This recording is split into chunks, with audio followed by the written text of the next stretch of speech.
Hello, আমি আব্দুর রৌফ তোমাদের সাথে আছি। তো আজকে আমাদের আলোচনার বিষয়বস্তু হচ্ছে পজিশনাল নাম্বার।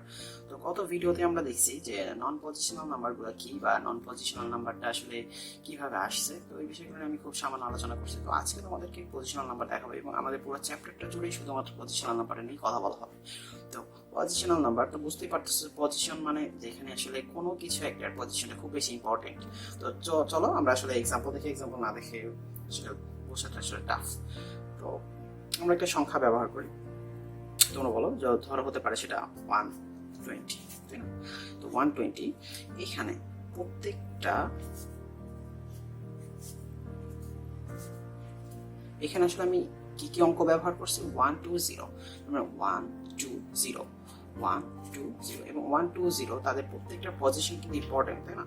ইম্পর্টেন্ট কেন বলতেছি দেখো, আমি যদি এখানে যদি পজিশনগুলোকে চেঞ্জ করে দেই তাহলে কিন্তু পুরো জিনিসটা চেঞ্জ হয়ে গেল, তাই না? তো এখানে একদম শুরুর দিকে যে জিরোটা ছিল, এই জিরো তার সে একদম শুরুর ঘরে আছে, তারপরের ঘরে কি আছে 2, তারপরের ঘরে কি আছে 1। আচ্ছা, এখন এই জিনিসটাকে আমরা কিভাবে ডিফাইন করি? একদম ছোটবেলার ক্লাসে আমাদেরকে এরকম ভাবে পড়ানো হয়েছে না, যে 0 ইন্টু 1,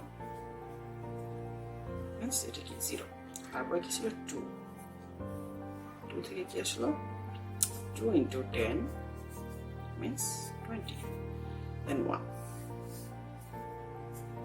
1 into 100। এইভাবে কিন্তু আমাদের এই নাম্বারটা কনস্ট্রাক্ট করা হয়েছে। কনস্ট্রাক্ট করা হয়েছে কিভাবে? যে এখানে 0 হচ্ছে একক পজিশনে আছে, দেন 2 হচ্ছে দশক পজিশনে আছে, দেন 1 হচ্ছে 100 অর্থাৎ শতক পজিশনে আছে। তো এইভাবে আমরা প্রত্যেকটা অঙ্কের জন্য আমরা তাদের স্থানীয় মান বের করতাম, দেন স্থানীয় মান তারপর আমরা যোগ করে দেখাবো। তার মানে এখানে তাদের পজিশন আসলে পজিশনের সাথে তার ভ্যালুটা আসলে ডিল করতেছে। কিন্তু আমরা যখন রোমান নাম্বার দেখলাম, রোমান নাম্বার কিন্তু পজিশন ইম্পর্টেন্ট ছিল না। তো এখানে আসলে পজিশন অনেক বেশি ইম্পর্টেন্ট। সো এই জিনিসটা আমাদের আসলে ভালো মতো বুঝতে হবে। এরকম পজিশনাল নাম্বার আসলে কি কি আছে বা কত ধরনের আছে। তো ছোটবেলা থেকে আমরা যে পদ্ধতিটা আমরা ব্যবহার করে আসতেছি সেই পদ্ধতিটার নাম হচ্ছে ডেসিমাল, বা যেটাকে আমরা বলি বাংলায় দশমিক সংখ্যা, তাই না? Decimal number. আচ্ছা, এরপর আছে কি? এরপর আছে হচ্ছে বাইনারি নাম্বার। আরো শিখবো আমরা অক্টাল নাম্বার, তারপরে শিখবো হচ্ছে ডুওডেসিমাল,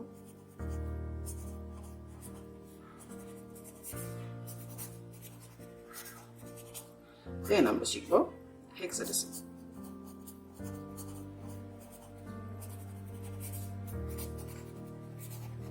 আমরা আসলে এত ধরনের সংখ্যা শিখবো। তো আমরা ছোটবেলা থেকে শুধুমাত্র একটা জিনিস শিখে আসছি, সেটা হচ্ছে ডেসিমাল নাম্বার।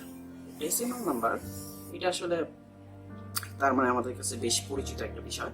ডেসিমাল নাম্বার এটাকে নাম দেওয়া হয়েছে, বা বাংলায় আমরা যেটা বলি দশমিক সংখ্যা পদ্ধতি। দশমিক সংখ্যা পদ্ধতিকে নাম এরকম দেওয়ার কারণ হইতেছে যে মজার পর এখানে আসলে 10টা অঙ্ক ব্যবহার করা হয়, অর্থাৎ যেই সংখ্যা পদ্ধতিতে বেস হচ্ছে 10, অর্থাৎ ডেসিমাল নাম্বার সিস্টেমে বেস হচ্ছে 10। বেস জিনিসটা কি? বেস জিনিসটা একটু বলে আলোচনা করি। মানে আমরা যখন সংখ্যা পদ্ধতি নিয়ে কথা বলতেছি, তো আমাদের বেস জিনিসটা বারবার চলে আসবে। তো বেস কি? বেস হচ্ছে এমন একটা টার্ম যেটা আসলে বোঝায় কোন একটা সংখ্যা পদ্ধতিতে কতগুলো অভিন্ন অঙ্ক ব্যবহার করা হয়েছে। আমি বাংলায় বললাম, জিনিসটা একটু উইয়ার্ড লাগতেছে বা অনেক কাছে হয়তো বুঝতে সমস্যা হতে পারে। তো আমি বলি যে আসলে যেমন আমরা যদি বলি ডেসিমাল নাম্বার সিস্টেম বা দশমিক সংখ্যা পদ্ধতি, দশমিক সংখ্যা পদ্ধতিতে কিন্তু আমরা আসলে অভিন্ন 10টা সিম্বল ব্যবহার করি। 10টা সিম্বল কি কি? 10টা সিম্বল হচ্ছে 0, 1, 2, 3, 4, 5, 6, 7, 8, 9, এইগুলো আমরা ইউজ করি। তো এখন এই যে 10টা, আমরা দুনিয়ার যত সংখ্যা আছে সবকিছু লেখার জন্য কিন্তু আমরা জাস্ট এই 10টা সিম্বলই ব্যবহার করি। আচ্ছা, তো এই যে 10টা সিম্বল ব্যবহার করে, এই 10টা অভিন্ন সিম্বল ব্যবহার করে, এই জন্যই এই নাম্বার সিস্টেমের বেস বলা হয় 10। তার মানে ডেসিমাল নাম্বার সিস্টেমের বেস হচ্ছে 10। তো বেসের আরেকটা নাম আছে, সেটা হচ্ছে রেডিক্স।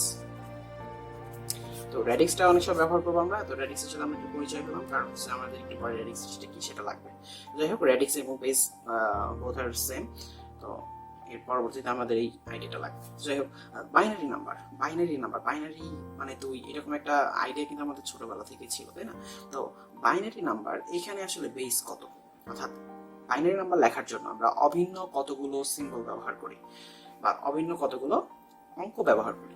আচ্ছা, তো বাইনারি নাম্বার এখানে আসলে বেস হচ্ছে 2, এখানে হচ্ছে বেস 2। তো বেস 2 হওয়ায় আমরা আসলে এখানে অভিন্ন অঙ্ক ব্যবহার করব 0 থেকে বেস মাইনাস 1 পর্যন্ত। আইডিয়াটা হচ্ছে এরকম, এটা আমরা সব জায়গায় ইউজ করতে পারি। তার মানে আমাদের শুধুমাত্র ব্যবহার করে 0 and 1। আমরা বাইনারি নাম্বারে শুধুমাত্র 0 and 1 ব্যবহার করব। 0 and 1 ব্যবহার করে আমরা সব ধরনের বাইনারি নাম্বার ক্রিয়েট করব। তো দেন আমাদের আসলে অক্টাল মানে হচ্ছে বেস হচ্ছে 8 বা বেস হচ্ছে 8। এখানে আমরা কি করব, আমরা খুব স্বাভাবিকভাবে এখানে 0 থেকে বেস মাইনাস 1, দ্যাট মিনস 0 1 2 3 4 5 6 7, অর্থাৎ 0 থেকে 8 মাইনাস 1, দ্যাট মিনস 7 পর্যন্ত। ওকে, ডুওডেসিমাল কিভাবে করব? এটা হচ্ছে ডুওডেসিমাল মানে হচ্ছে 12 বোঝাচ্ছি আমরা। ডুওডেসিমাল মানে হচ্ছে বেস হচ্ছে 12, এখানে বেস হচ্ছে 12।